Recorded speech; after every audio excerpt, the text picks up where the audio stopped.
আপনার ব্যাঙ্ক অ্যাকাউন্টে DBT link আছে কি না সেটা একটা সহজ ভিডিওর মাধ্যমে আপনাকে দেখানো হচ্ছে। প্রথমে আপনি গুগল ক্রোম থেকে ইউডিআই লগ ইন সার্চ করবেন। সার্চ করার পর আপনার সামনে একটা ইন্টারফেস খুলবে, সেটা একটা ইউডিআই বলে এখানে আসছে। সেখানে মাই আধার ক্লিক করবেন।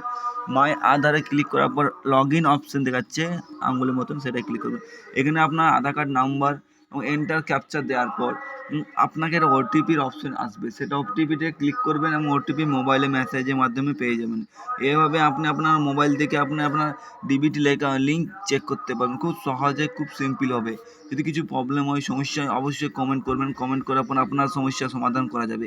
দেখুন আমি আপনার মেসেজে গেলাম, মেসেজ থেকে আধার কার্ড থেকে মেসেজ এসছে, সেটা এখানে ক্লিক করছি। সেটা ক্লিক করার সাথে সাথেই দেখুন আমার এখানে একটা লগ ইন অপশানে ব্লু কালার ডট দেখাবে। এই যে কালারটা দেখাচ্ছে সেটা দেখানোর পর আপনাকে এখানে ব্যাঙ্ক সেন্ডিং স্ট্যাটাসে যেতে হবে। এখানে স্ট্যাটাসে যাওয়ার পর আপনি এখান থেকে অনেক কিছু আপডেট করতে পারেন আধার কার্ডে, পিভিসি কার্ড, ডাউনলোড আধার, এবার আধার অ্যাড্রেস আপডেট, কিছু প্রবলেম থাকে সেটা। তারপরে আপনার আধার ব্যাঙ্ক ম্যাপিং যেটা আছে সেটা চলে আসবেন। তারপর এখন দেখাবে আপনার কোন ব্যাঙ্কে লিঙ্ক আছে এবং কত ডেটে লিঙ্ক করেছেন এবং কোন আধার কার্ড নাম্বারটা লিঙ্ক আছে। যদি